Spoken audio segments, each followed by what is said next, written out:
መቼ እንዴት ጀመርከው?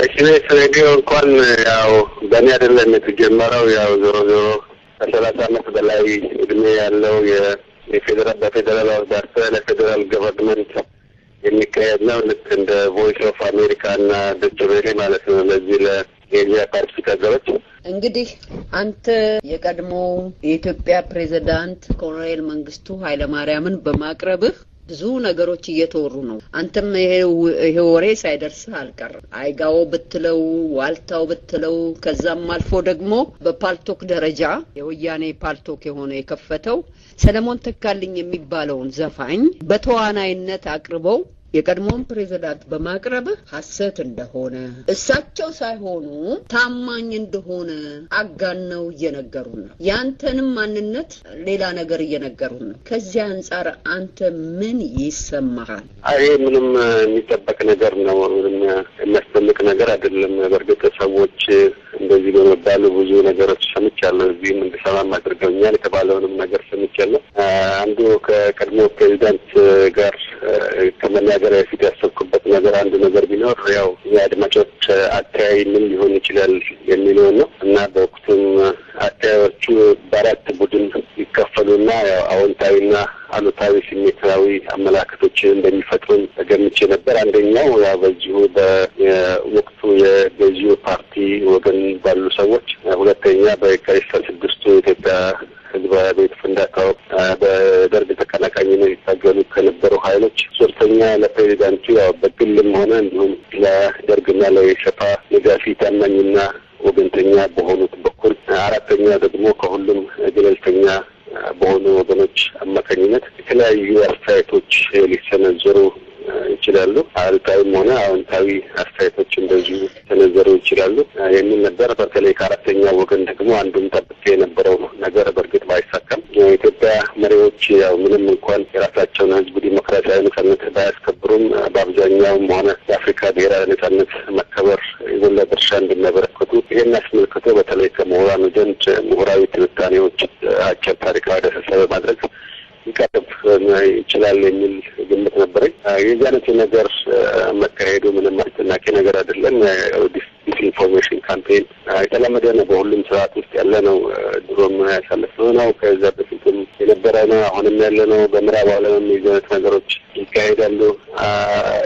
ፖለቲካ ሳይንስ ተማሪ እንደመሆኔ መጠን ይህንን የማውቀው ነገር ነው እና ምን መደረግ እንዳለበት በምን መልኩ የአቀራረብ ደረጃ ሊለያይ ይችላል። ከሰዎች የአእምሮ ብስለት የእውቀት ደረጃቸው እንደዚሁም ደግሞ ለሙያ ካላቸው ክብር አኳያ የሚሆኑ ነገሮች ለምን ታክሎ የአቀራረቡ ደረጃ ሊለያይ ይችላል እንጂ ይሄ የሚጠበቅ ነገር ነው። እነኚህ በአራት ወገኖች የተለያዩ አስተያየቶች ይኖራሉ የሚል ነበረኝ። አራቱም በኩል ተካሂዷል። ያው ከዛ ባሻገርም በእነሱም በኩል እንደዚሁ ጠይቀው ነበር ነገሩ እንድናገር። ከዛ በኋላ ግን ያው በኔ በኩል ከነማን ወገን ጋዜጠኛ ካሳውን ከነማን ወገን በመላ ሰዎች አካባቢ የሰለኛው ይህንን ካዘጋጁ ሰዎች ያው ቅድም የተነሳውን ነገር ካዘጋጁ ሰዎች አካባቢ ያው በሰው ነው እንደዚሁ እዚህ አውስትራሊያ ውስጥ ባሉ ሰዎች አማካኝነት ለማግኘት የሞከሩት እና በእርግጥ ያው ያንን ነገር ቀርበዋል። በዛ ላይ እንግዲህ አናሊሲስ መቅረብ የመሳሰሉ ነገሮችን እንትን ማለቱ የነዛ ሰዎች ኃላፊነት ነው። ስለዚህ ከዚህ ውጭ እንኳን ያው ምለው ነገር አይኖርም በሚል በዛውን ያበቃት። ይሄ አይነት ነገር የሚጠበቅ ነገር ነው። ለነገሩ አዲስ ነገር አይደለም።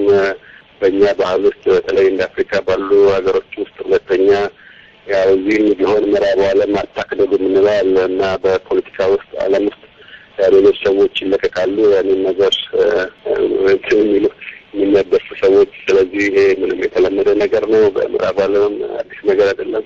እኔ ብዙ ነገሮችን ስለማይና ስለማቀየን ያለ ቦታም የሆነ እንትን አንሰጠውም፣ ክብደትም አንሰጠውም።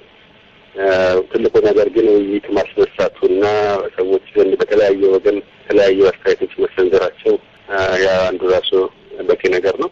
በዚህ መልክ ነው የማየው እንጂ ሌላ በሰዎች ለምን ይሄናሉ ብዬ እንትን አለን ባይሉ ነው የሚያስደንቀው እንጂ መባሉ የሚያስደንቅ ነገር አይደለም። አመሰግናለሁ። አራት ወገኖች ሐሳብ አስተያየት እንደሰጡ ተናግረው የቀድሞውን ፕሬዝዳንት የኮሎኔል መንግስቱ ኃይለማርያምን ማቅረብ ይሄ ታማኝ ነው የሚለው ሌላውን ተውና ያልደገፉት የትኞቹ ወገኖች ናቸው? ግልጽ ብታደርገው። እኔ በግል ለኔ ይሄ ለምን ሆነ ብለው ያሉ ሰዎች የሉም። ዞሮ ዞሮ ያን ማንኛውም ከኛ ዌብሳይት ላይ በመውሰድ በመላው ኢትዮጵያ ዌብሳይቶች ላይ ሁሉ ወጥቷል። አገር ቤትም እንደዚሁ በጋዜጦች ላይ የፍሮንት ፔጅ ላይ ወጥቷል። በተለያዩ ነገሮች እዚህም ኢትዮጵያ ውስጥ እና አውስትራሊያ ውስጥ እንደዚሁ በእንግሊዝኛ ዜና ፕሮግራሞች ሁሉ ከኛ ወስደው በእንግሊዝኛ ሁሉ ትልቅ ዜና ነበረ። ያንን እንደዚሁ ቀርቧል። በአፍሪካ ፕሮግራሞች ላይ በዓለም አቀፍ ዜናዎች ላይ የታሰሉት ነገሮች ሁሉ ቀርበዋል እና በሁሉም ዘንድ አራት ያልኳቸው ምንድነው? አንደኛው ያው በገዢው ፓርቲ ወገን ያሉ፣ ሁለተኛው በስድስት ዓመት ወቅት የወቅቱ በደርግ በነበረበት ወቅት የዛ ጊዜ ደርግ ተቀናቃኝ የነበሩ ሰዎች ያው ሁላችንም ያነበብነው ነው። ድምጻቸውም እንኳን መሰማት መቅረብም ያለበት ነገር አይደለም ብለው ሁሉ አስተያየት የሰነዘሩ ሰዎች አሉ። ከዛ ደግሞ በመልካም ጎንነቱ አሁንም ለፕሬዚዳንቱ አድናቂና አክባሪ የሆኑ ሰዎች እንደዚሁም ለሌጋሲውም ታማኝ ወገንተኛ የሆኑ ሰዎች በመልካም ጎን እነሱ ደግሞ አይተውታል። የአንዳንድ ድምጻቸው መስማት በመቻላቸው ትልቅ ነገር እንደተሰማቸው አድርገው ያን በመልካም ነገር እንትን ብለዋል። እዛም ምስጋና አቅርበዋል። እንዲያም የበለጠ በተለያዩ ጉዳዮች ላይ ውይይት በሰፋ ባለ መልኩ ቢናገሩ ኖሮ ጥሩ ነበር እና በጣም አጭር ሆናል። ሌላ ጊዜ ሌላ ዕድል ይኖራል ወይ መልሰን ድምጻቸውን የሚሰማበት ነገር የሚሉ ሰዎችም ነበሩ። ከዛ ውጪ ሌላው ደግሞ ገለልተኛ የሆኑ ሰዎችም አሉ። ዋና አዎንታዊና አሉታዊ የሆኑ ነገሮች ቀርበዋል። ድምጻቸው መሰማትም አልነበረበትም ጭራሽ ብለው ያሉ ሰዎችም አሉ። ይህንን የሚሉትም ምዕራቡ ዓለም ውስጥ ዲሞክራሲ ነጻነት አለበት የሚባል ሀገር ውስጥ እየኖሩ ያሉ ሰዎችም ጭምር ናቸው። ዞሮ ዞሮ ያው ሰው ግንዛቤ ይለያያል። አሁንም ሁልጊዜ የግል ጥላቻ ወይም የግል ስሜቶች ይመጣሉ። እንደምናውቀው አሁን የዚህ የፊታችን ሴፕቴምበር 11 የምናከብረው በ10ኛ ዓመቱ በኒውዮርክና ዋሽንግተን ዲሲ አካባቢ የተደረገው አደጋ 3 ሰዎች ያህል አልቀዋል፣ ህይወታቸው ጠፍቷል። በዛም የተነሳ ለኢራቅና ለአፍጋኒስታን ጦርነት ሰበብ ሆኗል። አውስትራሊያንም ጨምሮ ሌሎቹ እንዲጋሩ ተደርጓል። ያ ሁሉ በሆነበት ወቅት ያው የኦሳማ ቢን ላደን ዜና በየጊዜው በሲኤንኤንም ሆነ በሌሎች ፎክስም ጨምሮ ሳይቀር እንደዚሁ ይቀርባል እና አሜሪካን ህዝብ እንዳይቀርብብን ብሎ ሰልፍም አልወጣም። ድምፁንም ሆነ መልኩን ያላለን ያንን የሚላችንም ህዝቡም የበሰለ ደረጃ ስላለ በሌላ ዓለምም እዚህም በአውስትራሊያም አካባቢ ባለንበትም እንደዚህ ባሌ ቦምብ እንደዚሁ ነበረ። በዛም አውስትራሊያኖች ህይወት ጠፍተዋል 80 ያህል ከዛ 200 ያህል ሰዎች በሞቱበት ወቅት እዚህም ቢሆን እንደዚሁ ለዛ ተጠያቂ የሚባለው ድርጅት መሪ አቡበከር በሺር እንደዚሁ በተለያየ ጊዜ ኮንሰርቫቲቭ የሆኑ ጋዜጦችን ጨምሮ ማለት ነው እዛ አውስትራሊያ ውስጥ ያሉ ከእንግሊዝም የሆነ ኮንሰርቫቲቭ ጋዜጦችን መርሰቀር ሰውየውን እስር ቤት ድረስ ሁሉ እየሄዱ የፐብሊኩም ሚዲያ እንደዚህ ሁሉ እሳቸውን እያናገረ እንደዚሁ ያወጡ ነበር። ይሄ እንግዲህ ምዕራቡ ዓለም በመሰበት ደረጃ ነው። ያ የታሪክ አካል ነው። ለመንግስት ለማድረግ የፈለገው ሰው የተለያየ አስተያየት ሊኖረው ይችላል።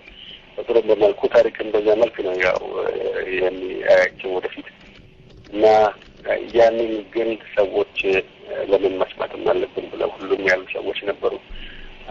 ያ ሰዎች ላይ አስተያየት ነው። የህብረተሰባችን በዚህ መልክ ገና ብዙ ደረጃ ይቀረዋል። ያንን ማፍሰሉና እንደዚህ ቻሌንጅ ማድረጉን ህብረተሰቡንም አንዱ እኛ የማይፈልገው ይመስለኛል።